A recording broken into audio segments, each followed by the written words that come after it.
What did ordinary Americans wear? Not private, not general, but the people who worked every day.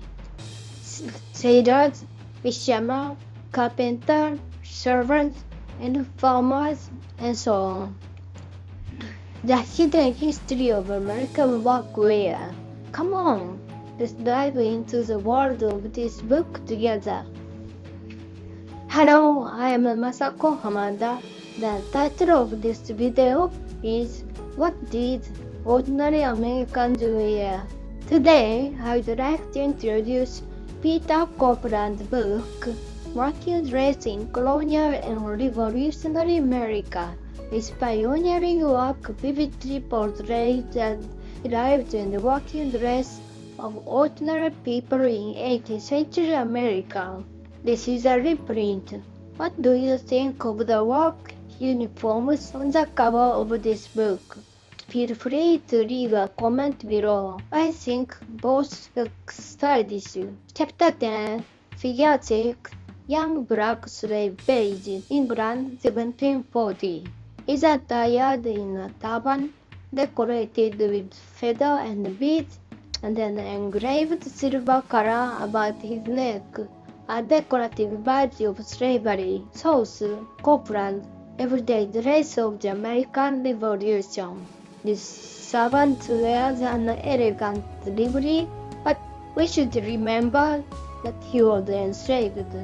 Such uniforms often reflected the wealth and status of the owner rather than the freedom of the wearer. Award.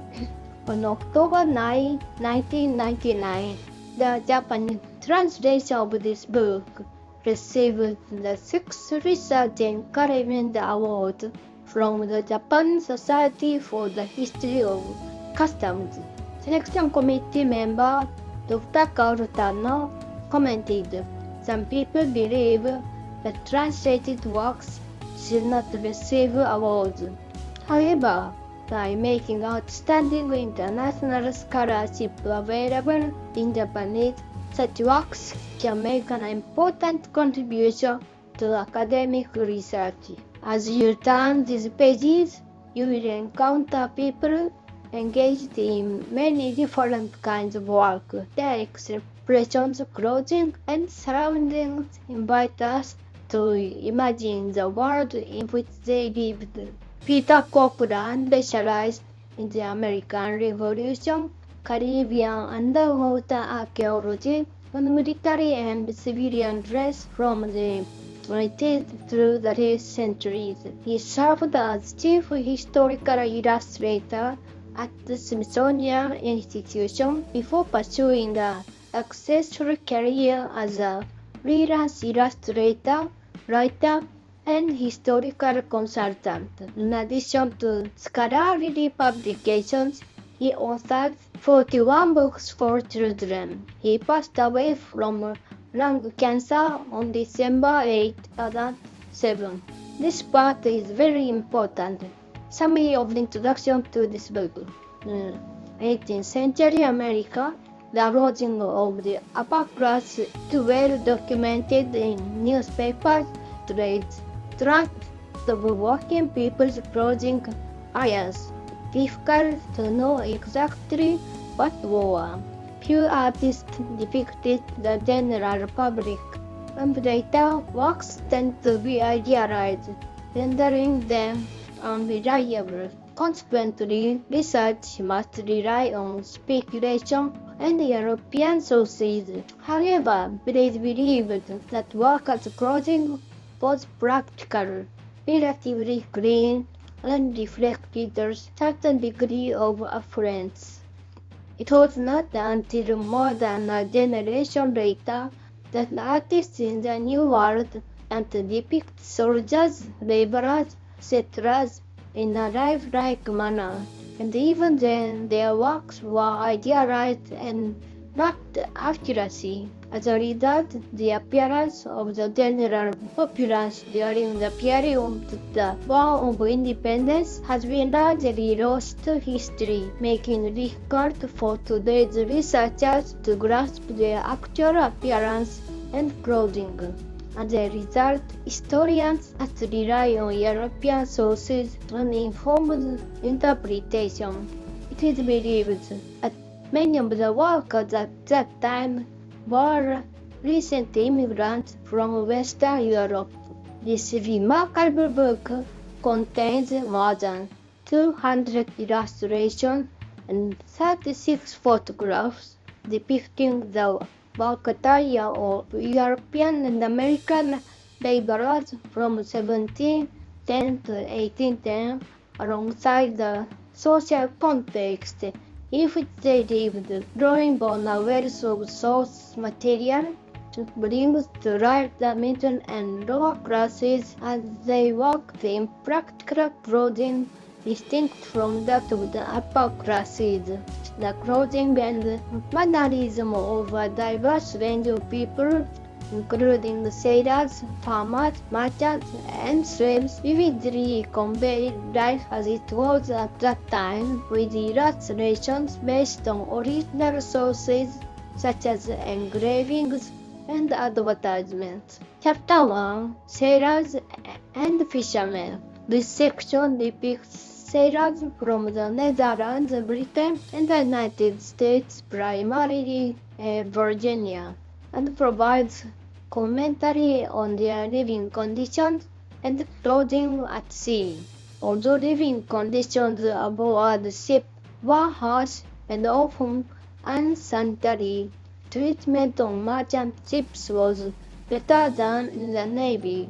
However, because sailors were held in low social esteem and looked down upon, they were also subject to strict regulations, including restrictions on going ashore, the obligation to present identification, and permission to apprehend deserters.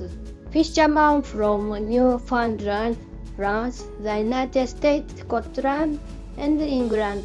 Fishmongers in Boston, Native American, Greenlandic, and French whalers. Figure 21, American Navigator, 1776-1781. Characterized by a peaked cap, jacket, and horizontally striped stockings, this was typical attire for a sailor serving on American privateer. Source: Peter Copeland, Everyday Dress of the American Revolution, New York, 1975. Figure 37, Fishermen of Newfoundland, 1715. These garments, including canvas jackets, aprons, and oil-treated boots, were designed to withstand the harsh conditions of life at sea. Source: Map of North America from Herman Moore's Atlas Royal, 1715. British Museum. Illustration by the author.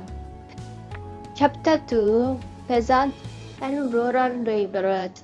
Most rural settlers had arrived from Europe only 1 or 2 generations earlier, so it is not surprising that they continue to follow British fashions, although rural fashion generally lagged behind urban fashion by a few years.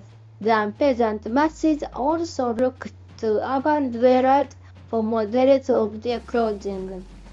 The men who made most of the work clothes in the countryside copied the styles of clothing commonly seen throughout the North Atlantic corridor. Figure 15. A colonial farmer and his wife, 1776. Notable features include moccasin and homespun jackets. Practicality was important. For example, the wife is wearing a man's felt hat. Source: Copeland, Everyday Dress of the American Revolution. Chapter 3: Artisans and Urban Workers. American urban workers were generally better off than their European counterparts and often better dressed because They owned tools and equipment and interacted regularly with the middle-class customers. They were in a better position than rural workers to emulate the fashion of the time. As a result, many artisans adopted fashionable hairstyles similar to those of the upper classes. They often wore stand-up hats, stock ties, ruffled shirts, buckled suits, and coats, rather than the jackets and smocks that were common among rural people. Figure 7. An American carriage builder, 1788. He wears a small round hat, a jacket, leather breeches fastened at the knees, stockings, Indian-style moccasins, and a leather apron fastened with a cord at the waist. Source: Copeland, Everyday Days of the American Revolution. Chapter 4. Merchant and Peddlers. This chapter introduces a wide variety of merchants and peddlers from Europe and America. They include innkeepers, shopkeepers, broom sellers, knife sharpeners, milkmaids, oyster sellers, street vendors, and itinerant entertainers. Figure 3. An American shopkeeper, 1770s. He wears a hat with a flower-shaped badge rolled up at 3 points, along with a single-breasted coat, a waistcoat, a green beige apron, and knitted wool-stitched stocking. His hair is curled at the sides and tied at the back, reflecting the typical middle-class fashion of the period. Source: Copeland, Everyday Dress of the American Revolution. Chapter 5. Frontier Pioneers. Life for the frontier pioneers was rougher and far more primitive than that of the people living in the relatively settled colonial communities along the coast. Their skills and tools, especially axes and long rifles, were essential for survival on the frontier. Without the knowledge and survival skills of Native Americans, they would not have been able to adapt successfully to life on the frontier. This chapter features pioneers who helped set the West, pioneers wives, fishermen, and the dogs, horse-drawn, handcarts, pioneer lumberjacks, travelers on flatboats, Canadians wearing snowshoes, and Canadian farmers. Figure 1. A typical frontier man, 1780s. He's wearing a raccoon fur cap and a hunting shirt with tassels. He also wears leggings and Native American moccasins, carries a hunting knife in a leather belt, and carries a long rifle. Source: illustrated by the author, based on various sources. Chapter 6. Transportation workers. In the colonies, as settlers moved from the eastern colonies towards west and south, road networks, stagecoaches, and covered wagons became increasingly common. The book explains these developments in detail. This chapter features British and German coachmen, as well as American and British drivers. Figure 6. A water car driver, New York City, circa 1805. He wears a small round hat, a work shirt, an arm-breech, a coarse-weave linen smock, leather breeches, knitted stockings, and buckled shoes. Source: Watercolor on Cardboard by Walter Chappell. Undated. Edward Arnold Collection. The Metropolitan Museum of Art, New York. Illustration by the author. Chapter 7. Public Servants. By the time the American Revolution began, most colonial towns had enacted some form of ordinance governing fire fighting, policing, street cleaning, public health, and street lighting. Colonial night watchmen were performed a wide range of duties.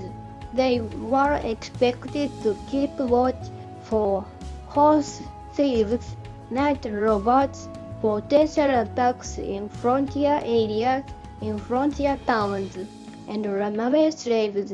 Their equipment generally consisted of heavy clubs and lanterns. Furthermore, some of the guards were armed with muskets or spears. Figure 12. Colonial Horse Messenger, 1770s. He wears a dragoon-style hat with a cross turban wrapped around the crown and a knee-length red coat rock-collar.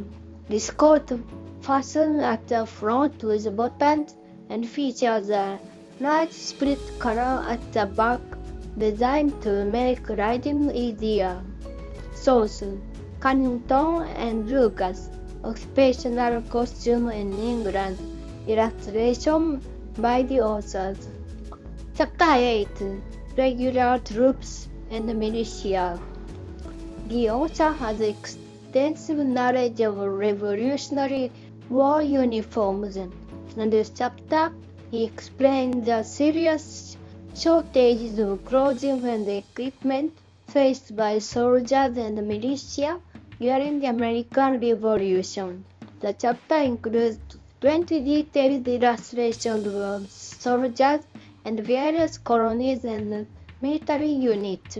This chapter features a South Carolina Mounted Regiment soldier, Virginia Sharpsmen, men of the 2nd Virginia Regiment and Revolutionary Army Marines, Scout members in the uniforms of the Maryland Cavalry Regiment and South Carolina Militia, soldiers of the 10th Connecticut Regiment, riflemen of the 4th Pennsylvania Battalion, and soldiers of the 5th Worcester County Regiment of Massachusetts, 1776.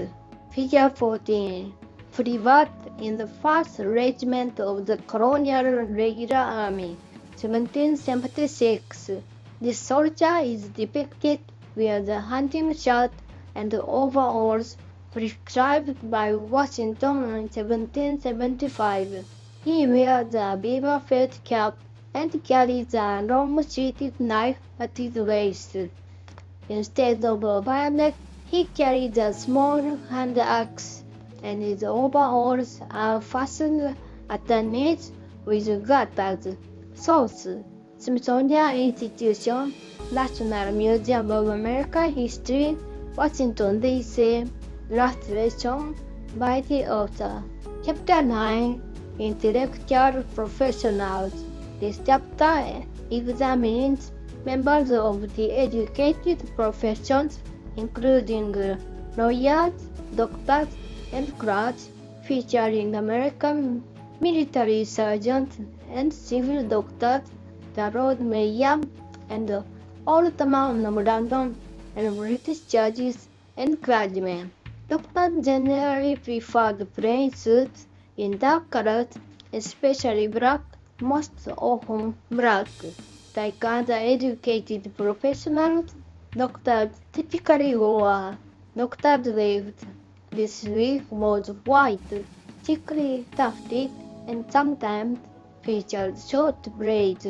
The typical attire of a doctor in the late 18th century consisted of a black velvet suit, a white linen shirt with ruffles, a wig that hung down to below the shoulders at the back, and a hat with the rim turned up. Figure 1. American Military Surgeon, 1770s.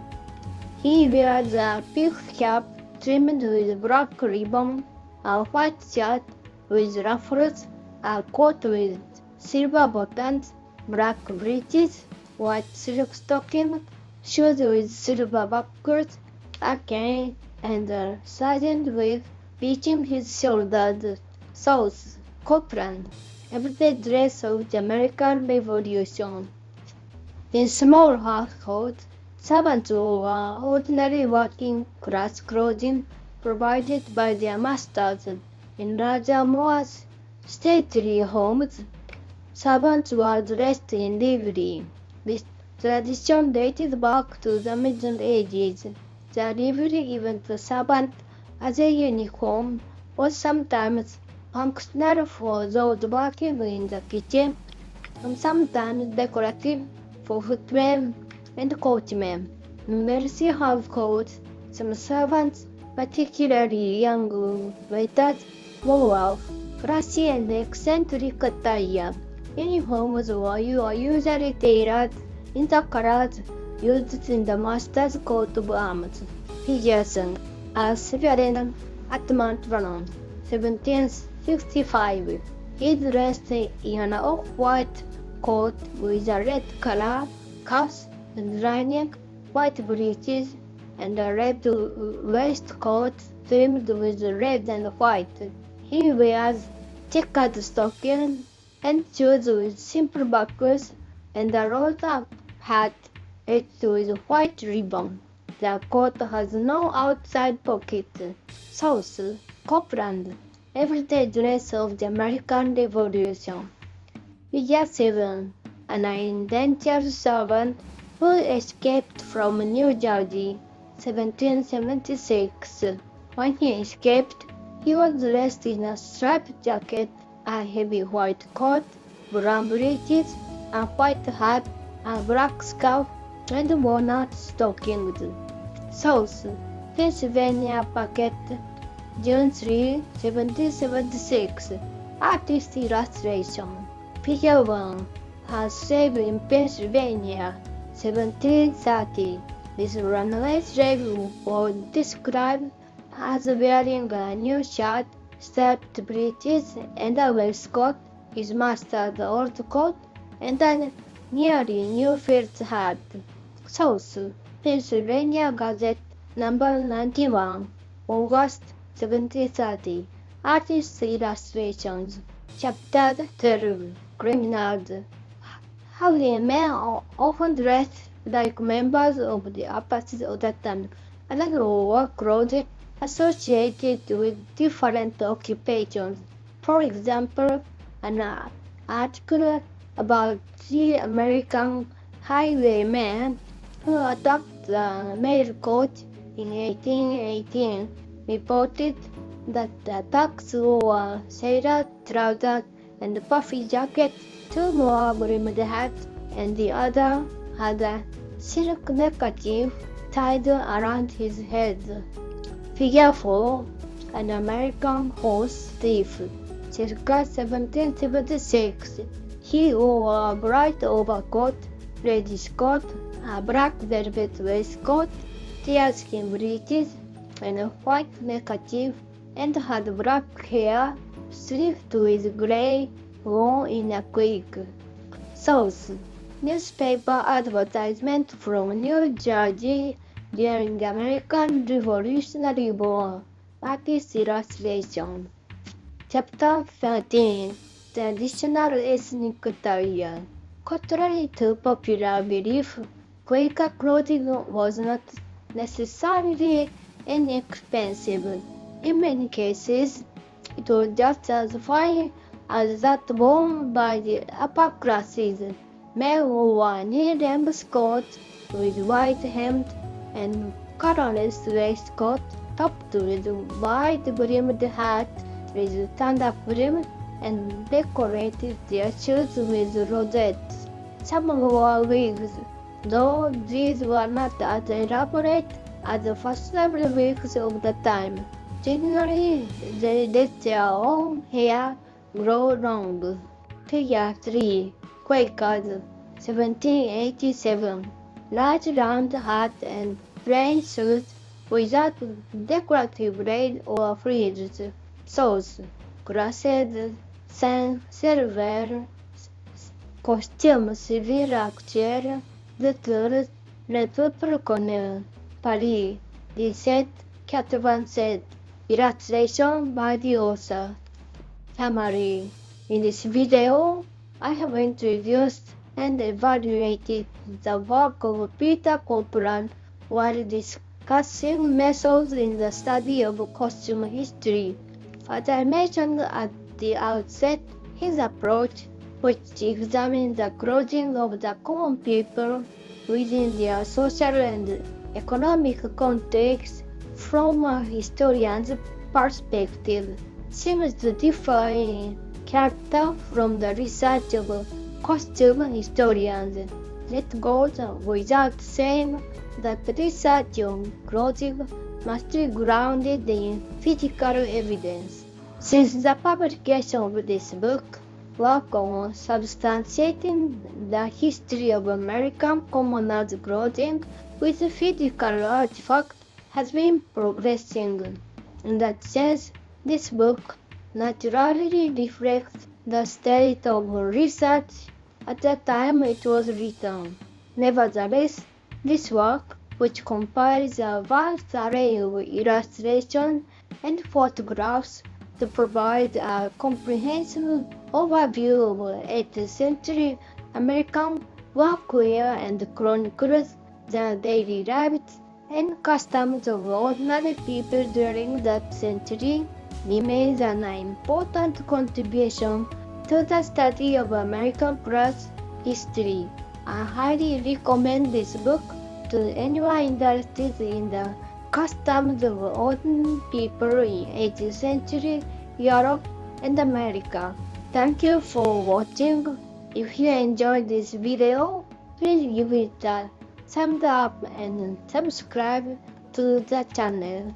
Coming up next, video course on the history of Western fashion, lecture 77, course on the history of American fashion, literature, lecture 3, a study of black slave attire, the American Revolutionary period, a social analysis of slave clothing in Virginia.